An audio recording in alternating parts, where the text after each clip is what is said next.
Whether you're a new agent or an old agent, you might be wondering about brokerages. Am I at the right brokerage? What brokerage should I join? Is it time to move? Well, today we're going to do a deep dive, everything about brokerages. We're going to go over things you need to consider if you're looking to hang your license somewhere, things to consider if you're looking to move, all those types of things. I've been an agent for 7 years. I have moved brokerages 3 times. I'm going to go over everything I've learned over the years of doing this. If you stick around to the very end, I'm going to go over some really important tips you need to know from the beginning that if you ever do move brokerages will make it so much easier for you. And we're going to get into it right now. So if you're new to the channel, my name is Steve. I am a multi-million-dollar producer and team lead for the Three Rivers real estate team based out of the Twin Cities of Minnesota. I produce content for agents and team leads looking to expand their knowledge of real estate and just become better agents.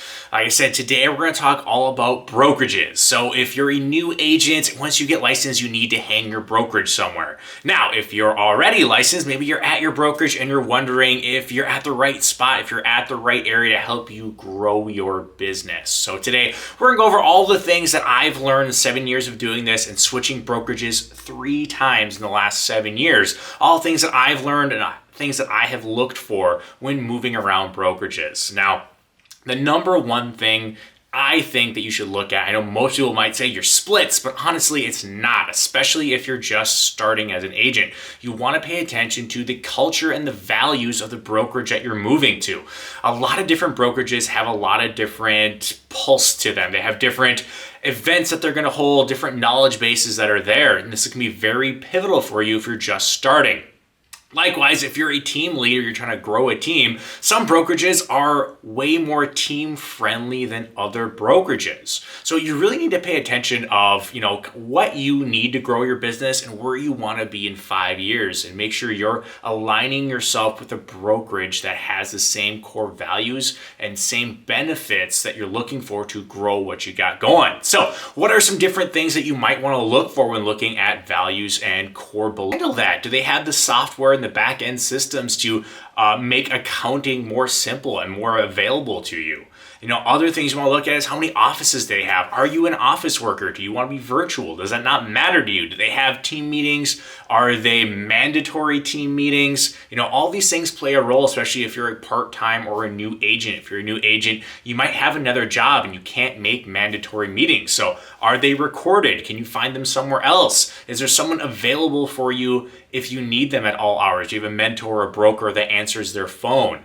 A lot of times, you want to be able to rely on your broker to do some of these things. But fact is, a lot of times brokers are spending a lot of the time recruiting or helping, some more established agents don't have the time for newbies. So you want to make sure that if your brokerage isn't able to help you, they either have a mentorship in there or just they have teams that they can put you in. Just join a team. You can be part of that team. Maybe that team lead is great at developing new agents. But you really need to sit down, figure out the culture and value that you want to surround yourself with, and make sure that those values are aligned within the brokerage that you're looking at. If you're looking to build a team, is your brokerage set up to handle that? Do they have the software and the back end systems to make accounting more simple and more available to you? Other things you want to look at is how many offices they have. Are you an office worker? Do you want to be virtual? Does that not matter to you? Do they have team meetings? Are they mandatory team meetings? All these things play a role, especially if you're a part-time or a new agent. If you're a new agent, you might have another job and you can't make mandatory meetings. So are they recorded? Can you find them somewhere else? Is there someone available for you if you need them at all hours? Do you have a mentor or a broker that answers their phone? A lot of times, you want to be able to rely on your broker to do some of these things. But fact is, a lot of times brokers are spending a lot of the time recruiting or helping, some more established agents don't have the time for newbies. So you want to make sure that if your brokerage isn't able to help you, they either have a mentorship in there or just they have teams that they can put you in. Just join a team. You can be part of that team. Maybe that team lead is great at developing new agents. But you really need to sit down, figure out the culture and value that you want to surround yourself with, and make sure that those values are aligned within the brokerage that you're looking at. Along the same lines of culture and values, you need to pay attention to the training and support that your brokerage is going to provide for you. Now, if you're a new agent, the more training and support you can get, the better. However, they usually come at a trade-off. If you get a lot of training and a lot of support, there's usually a lot of money that you have to shell out for those things. Either you have higher monthly fees or worse splits. Now, if you're just starting out, trust me, it might hurt to pay more monthly, it might hurt to have lower splits, but having this support and the training is invaluable as you build this base to become an all-star realtor over the next 5, 10, 15 years, however you want to do it. You need to have the support there, and you need to have someone that's going to pick up the phone for you. Now, sometimes you don't need a brokerage to do this. You can find an awesome team to be a part of, and the team lead can provide these values for you. But as you're shopping around, you're looking around, make sure you ask those questions of what training and support they can guarantee you if you go to their brokerage. If you're developing a team, same thing. Who in that brokerage can you learn from developing a team? If you're just starting a team, there's so many things you need to do, so much support, so much base you need to kind of put in there, base knowledge you need to have to grow your team. It's good to have a broker or someone involved there that's done it before or can point you in the right direction and has the training and support necessary to help you grow and expand your reach as a team lead. Okay, once you align yourself with good core values and support systems, now you can probably start looking at, hey, what are your commission splits going to be? How much money am I keeping in my pocket? And what are my monthly fees going to be? Again, there's a very delicate balance between the support and everything you're getting versus how much you're paying for it. And when you're starting off, again, you need a lot of support. You're going to need some help. So don't be too offended if your splits or your monthly fees are high when you first start out. Now, as you start getting more experience, you start building a team, that's when you really need to start paying attention to your bottom line and treating your business like a business. You need to make sure you have good splits and you have low monthly fees, as there's a good chance you're not needing a whole lot of the resources that might be provided to a new agent. So why are you paying for them? Which is why a lot of agents after a couple years tend to move around brokerages. And a lot of it does have to do with money, and you need to pay attention to that as you're going. And you might want to even set that groundwork when you first move to a brokerage. Hey, Mr. and Mrs. Broker, I'm moving here. Here are my initial splits, or what are my initial splits? Now, if I'm here for 2, 3, 4 years, what do my splits look like? What do I have to do to get better splits? Understand that from the very beginning on what your commission splits even can become. Some brokerages don't have any wiggle room in splits. What you get is what you get, and you need to know that kind of going into it. Likewise, what are your monthly fees? Do you have desk fees? Do you have transaction processing fees, E&O insurance? What does that look like, and how does that change year to year? A lot of brokerages give you really good splits or really good numbers in that first year to get you to come there, but then year 2, year 3, year 4, they might change. They might start switching on you. So have a very good understanding of not only what your initial splits are going to be and the resources you get for those splits, but what they become as you go. And if you're going to develop a team or you are a team lead, what are those splits for your team? Some brokerages are very restrictive on what you can do for your team members underneath you.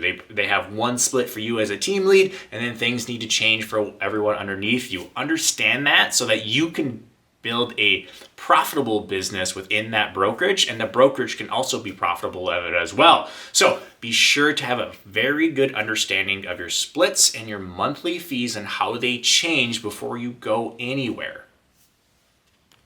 Now, the last thing you really want to consider is the location and the market share of the brokerage that you're in. Now, if you're trying to be niched down into a specific area, like you want to be a luxury agent, there is a pretty decent chance that within that market that you're looking at, there's 1, 2, maybe 3 brokerages that really dominate that space. Here in Minnesota, we have a Lake Minnetonka. It is one of the more luxurious areas with the highest priced real estate on it. Now, this lake is dominated by 1, maybe 2 or 3 brokerages. There's one that really dominates it and 2 or 3 more that are kind of swimming next to it within there. Now, if you want to be on that lake and that is where you want to niche and do most of your work, there's advantages to being part of one of these 3 brokerages that dominate this area. Likewise, within Minneapolis and St. Paul, there are little niche brokerages that have been there forever, and they do a lot of business in certain areas. If this is the area you want to be in, there are advantages to doing that. Additionally, you want to pay attention to where your offices are located if you want an office. And let me tell you, the more you're in this business, probably the less you're going to utilize your office. But if you are an office person, you like getting in there, you want to make sure your office is close to not only where you live, but where you service. It's very common as a realtor that you're going to find areas that you're just going to know better, you're going to understand better, probably close to where you live. It's important to have an office nearby. You don't want to be traveling an hour to get to an office if you do need to get into it for something every day to make that happen. So pay attention to not only where the brokerage does a lot of business, if they have a stronghold in that area, but where their offices are located, and make sure you're asking them, hey, do you expand? Are you planning on expanding, opening or closing offices, just so you have a good understanding of what that changing landscape is going to look like. Now, I just spent the majority of this video telling you what to look for in the brokerages that you're at, but ultimately, the longer you're in this business, you're probably going to find something out. And that's the brokerage you're with doesn't matter a whole lot. Now, starting off, again, there are some clear advantages to being areas with good support structures. And if you're in a certain location, there's clear advantages to being part of brokerages that have a dominant market presence there. But for most agents, odds are people are going to work with you, not your brokerage. And they want to work with you because they know, like, and trust you, and they understand that you are a local market expert. And the brokerage that you're with, in my opinion, tends to mean less and less and less and less the longer you're in this business, and the more success that you get being in this business for a long period of time. Like I said, I have been an agent for 7 years, and I have moved my team 3 times because our needs have constantly been changing. We've learned a lot of things throughout our brokerages, and we've learned a lot of things moving around brokerages. And one of the most important things that we learned is no matter where you wind up, it might be helping you out. It might fill your needs initially, but your needs are always going to change. It's much like a house. You might buy a house. You don't think you're ever going to need a home office. And then COVID happened, and what happened? Everybody wants a home office now. Well, your needs as a realtor are constantly going to change as well. Maybe you're going to become full-time, or maybe you're going to move into developing a team, or maybe you want to wind back part-time, whatever it is. So your business needs to be your business, and you need to be ready to move at any given time. Too many people set up shop somewhere and they're afraid to leave because their emails are locked into servers, their leads are locked in with their team and their brokerage. So you need to treat your business like it's your business, not your brokerage's business. So I highly, highly recommend always keep tabs of all of your things related to real estate. Get your own independent email. I know this is really hard especially if you're just getting going. It's a new cost, but having your own email and your own email server is super helpful if you ever need to leave brokerages. You just take it and you move. Too many times as we've lost all of our emails when we've moved multiple times. Additionally, make sure you have a CRM that is yours. A lot of brokerages are going to offer you marketing and CRMs that you can utilize. And if you listen carefully, I've never mentioned that as a benefit because I truly believe you should have your own CRM and your own database so that when it does time for you to move, it's super seamless. You don't have to fight over where are my contacts, who are my leads, what leads stay here, what leads go with me. You have them all in your own CRM, in your own database, so you can pick up and you can go at any point in time and you're not going to lose anything. Likewise, manage your own files as well.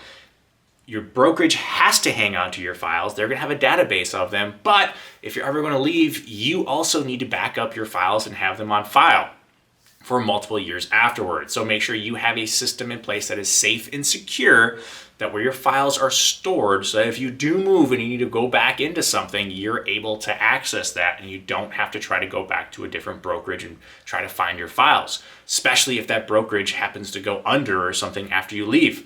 Who knows if you're going to be able to find it, and it's on you to have that stuff backed up. So if no matter what you're doing, no matter where you're at, when you do find a brokerage to go to, again, make sure you have your own database, your own CRM, your own email and your own way to put your files somewhere so that when time does come, and it will come, odds are you're not going to be at the same brokerage forever. Your needs are going to change.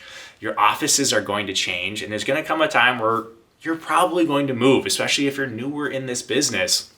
Some brokerages are really great at getting you started, but they're not great at bringing you to that next tier. Likewise, if you're a team lead or something like that, odds are as you start going into that, you're going to need different splits, different office space, whatever you want. Maybe you want to do your own thing and go start your own brokerage or be at a virtual brokerage, whatever it is. You need to be ready to make that move whenever the time comes.